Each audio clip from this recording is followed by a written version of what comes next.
Вітаю вас, друзі! Учора трапилося дещо неймовірне, і я не побоюся сказати навіть історичне. Сполучені Штати Америки захопили 2 танкери російського тіньового флоту. І це прекрасно. Ми щойно захопили російський нафтовий танкер. Російські підводні човни намагалися провести його повз ВМС. Стає гаряче. Особливо смішно спостерігати, як росіяни раптово почали згадувати і за міжнародне право, і за конвенції, і не тільки. Один із них, до речі, той, який закликає знищити Україну повністю, вбивати цивільне населення, згадав раптом про Конвенцію ООН по морському праву 1982 року, а інший написав: «Если отбросить слюни при читании, то факт, впервые в новейшей истории США нанесли публичный оскорбительный жест в отношении Российской Федерации в виде захвата 2 танкеров. Впервые подобного не было даже в лукавые времена Єльцина». Сказати, що у росіян зараз істерика, це не сказати нічого, але спойлер, вони вмиються, втруться,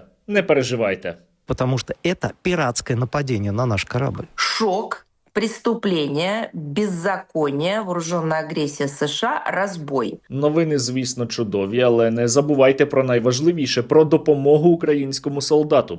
Зараз ми маємо дуже багато незакритих запитів на дрони камікадзе, зокрема на оптоволокні. Їх просять усе частіше, тож я прошу, щоб ви закинули 2 гривні на русоріз або на перехоплювачі, реквізити, як завжди, в описі. Завдяки вашій допомозі ми зможемо ще більш ефективніше ліквідовувати особовий склад ворога та знищувати їхню техніку. Допомагайте війську донатам наших Едоріс. Ну і кожна хороша людина має підписатися на мій канал. Це обов'язково. І ще варто натиснути лайк і лишити будь-який коментар, щоб це відео побачили якомога більше людей. Ну а тепер давайте по порядку.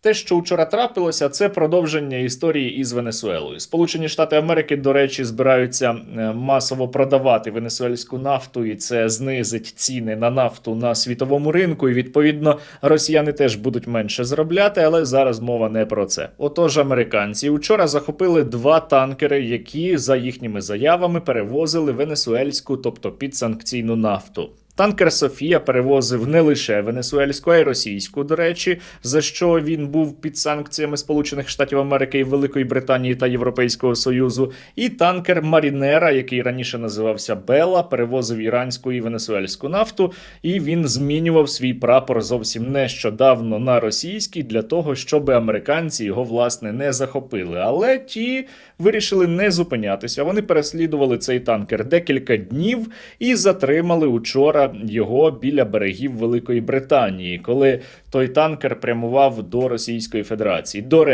До речі, Велика Британія допомагала Сполученим Штатам Америки у захопленні танкера. Особливої пікантності ситуації додає той факт, що російський підводний човен, і за заявою Reuters там іще якесь судно російське могло бути військове, просто спостерігали збоку і ніяк не втручалися у ситуацію. Каколд, не куколд, каколд через А. Американское доминирование. Давайте я окремо підкреслю. Коли те чи інше судно стає під прапор певної держави, це означає, що воно також і користується захистом цієї держави. Відповідно, танкер «Белла», він же «Марінера», просто у морі, перебуваючи, перереєструвався під російський прапор саме для того, щоб американці його не чіпали. Штати спершу справді не чіпали, але потім їм стало плювати. Вони переслідували танкер і зробили свою роботу. По-перше, це був фальшивий російський танкер. Вони, по суті, намагалися видати себе за російський танкер, щоб уникнути санкційного режиму. Ну а тепер у цьому контексті. У контексті, коли Сполучені Штати Америки провели операцію у Венесуелі і викрали Ніколаса Мадуро і почали його судити. У контексті, коли Сполучені Штати Америки спокійно собі захопили танкер під прапором Російської Федерації, ви згадайте, як росіяни нили, що начебто Україна намагалася атакувати резиденцію Владіміра Путіна і вимагала покарати погану Україну. Це просто виглядає комічно. Особливо комічно зараз слухати, як російські політики і пропагандисти вимагають термінової негайної реакції з боку російського керівництва і навіть розпочати війну проти Сполучених Штатів. То, с чего надо начать. Мы должны нанести поражение Соединенным Штатам Америки. Они же нам поражение желают, мы им должны делать то же самое. Здесь не надо стесняться, ничего. Тот же Орешник в Анадыре, пример. Ну, или Чукотки. Идеальный вариант. Вообще просто бесподобный. Росіяни почали вимагати від російського керівництва рішучої й жорсткої реакції, але уся реакція звелася до слів. Ну, ви ж пам'ятаєте, російський підводний човен просто спостерігав, як танкер під прапором Російської Федерації захоплюють, а російське Міністерство транспорту висловило глибоке занепокоєння. Только что пришли новости от российского Минтранса. Там подтвердили потерю связи с танкером «Маринера» после высадки на него американских военно-морских сил. Судно шло под российским флагом. Задержание произошло сегодня около 3 часов дня по московскому времени в Атлантическом океане в нейтральных водах. Проте офіційна реакція Російської Федерації і не може бути іншою. І навіть не тому, що Владіміру Путіну не хочеться жорстко відповісти, а просто тому, що Владімір Путін не може, бо він загруз у війні проти України, бо у нього зав'язані зараз руки, і він іще не хоче зайвий раз сваритися із Дональдом Трампом, якому, здається, вже на це плювати. І тому ось отака беззуба заява і вийшла. Розкритикували беззубу і абсолютно м'яку позицію Російської Федерації навіть кремлівські пропагандисти, які виступають на федеральному телебаченні. А нас вот опять обманули. Обманули дурачка на 4 кулачка. Нас опять обманули. Надули.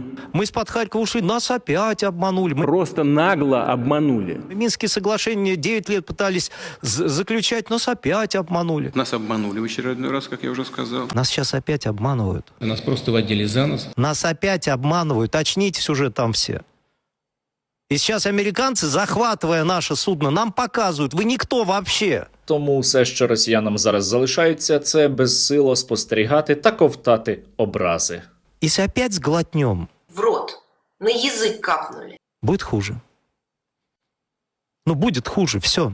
Это средневековье. Буде гірше. Мені подобається, коли росіяни використовують оце гасло по відношенню до так званої Російської Федерації, тому що справді буде гірше, тому що це серйозний удар по Російській Федерації, по її іміджу. І ще це серйозний удар по російській системі обходу санкцій, тому що і Іран, і Венесуела, і Російська Федерація використовували тіньовий флот і постійно міняли прапори на своїх танкерах для того, щоб обходити санкції. А тепер ситуація докорінно змінюється. Ця ситуація показує, що обходити американські санкції може бути тепер не лише дорого, а й дуже небезпечно. Отже, це означає, що екіпаж тепер підлягає судовому переслідуванню за будь-яке відповідне порушення федерального закону, і їх доставлять до Сполучених Штатів для такого переслідування, якщо це буде необхідно. Зараз саме час активізувати українські атаки на російський тіньовий флот і продовжувати бити по танкерах. До речі, з'явилася інформація, що учора у Чорному морі якраз така атака і сталася на один із російських танкерів тіньового флоту, але я не можу це ані підтвердити, ані спростувати. На цьому непогані новини для нас із вами не закінчуються, тому що Ліндсі Грем, американський сенатор-республіканець, наближений до Трампа, заявив, що американський президент погодився на втілення двопартійного законопроєкту Грема Блюменталя про посилення санкцій проти так званої Росії, зокрема проти її нафтових прибутків. Конгрес може розглянути законопроєкт вже наступного тижня. І це відбувається, тому що Владімір Путін догрався, тому що Владімір Путін тягне час, тому що Владімір Путін дурив американського президента. Я нагадаю, що Трамп не повірив у розповіді Путіна, що Україна начебто намагалася атакувати резиденцію Владіміра Путіна, і через це росіяни мали б ужесточити переговорну позицію, як вони заявили. До речі, досі чомусь ніяких новин після того від росіян не було. Отож, захоплення американцями танкера під прапором Російської Федерації – це неабиякий прецедент. Цей прецедент ставить Владіміра Путіна у дуже незручне положення, я б навіть сказав, у незручну позу. Він не може відреагувати належним чином, тому що він зайнятий війною проти України, але не реагуючи, він підриває взагалі систему обходу санкцій у частині поставок енергоносіїв, і це означає, що у Російської Федерації на середньострокову перспективу будуть дуже серйозні проблеми. Додайте до цього іще, окрім падіння Мадуро у Венесуелі, іще великі протести у Ірані. Російська Федерація скоро може залишитися у вкрай невигідному положенні, продовжуючи бойові дії проти України і виснажуючи власну економіку. Російська Федерація може завалити сама себе, і ми їй цього зичимо. Я переконаний, що при правильних підходах і реформі всередині українського війська ми здатні ще тримати оборону, виснажувати противника іще більше і довести його до колапсу. Та для цього потрібні вкрай серйозні зміни. І ще потрібно іще більше зараз допомагати силам безпеки та оборони України, які за минулу добу, завдяки вам, отримали іще 215 нових FPV. Щиро дякуємо фонду Сергію Стерненко та його спільноті за чергову допомогу нашому підрозділу перехоплювачів. Ви вже не вперше виручаєте нас, і ми це дуже цінуємо. Ваша підтримка реально підсилює нашу роботу і дає відчуття, що ми не самі в цій боротьбі. Дякуємо вам за вашу небайдужість, за постійну готовність допомогти, за те, що тримаєте фронт разом із нами. Разом до перемоги. Слава Україні! Героям слава! Бажаю здоров'я! Ми, військові 109-го окремого гірсько-штурмового батальйону, висловлюємо щиру подяку спільноті Стерненко за надані 20 FPV-дронів для нищення ворога. Разом до перемоги! Слава Україні! Героям слава! Батальйон «Свобода» дякує Сергію Стерненко та його спільноті за систематичну допомогу нашому підрозділу. Отримані 35 оптоволоконних FPV-дронів та наземна станція керування до них примножить втрати ворога. Разом до перемоги! Слава Україні! Героям слава! Воїни 3-го механізованого батальйону окремої президентської бригади імені Богдана Хмельницького висловлюють подяку фонду Сергія Стерненка та особисто Сергію за надану чергову партію дронів-перехоплювачів «Стінг» в кількості 40 штук та крутої наземної станції до них. Допомагайте війську донатам наших едоріс. Слава Україні! Бажаю здоров'я! Батальйон безпілотних систем «Ворон» 100-ї окремої механізованої бригади висловлює щиру подяку пану Стерненку та його спільноті за надані 100 10-дюймових FPV-дронів.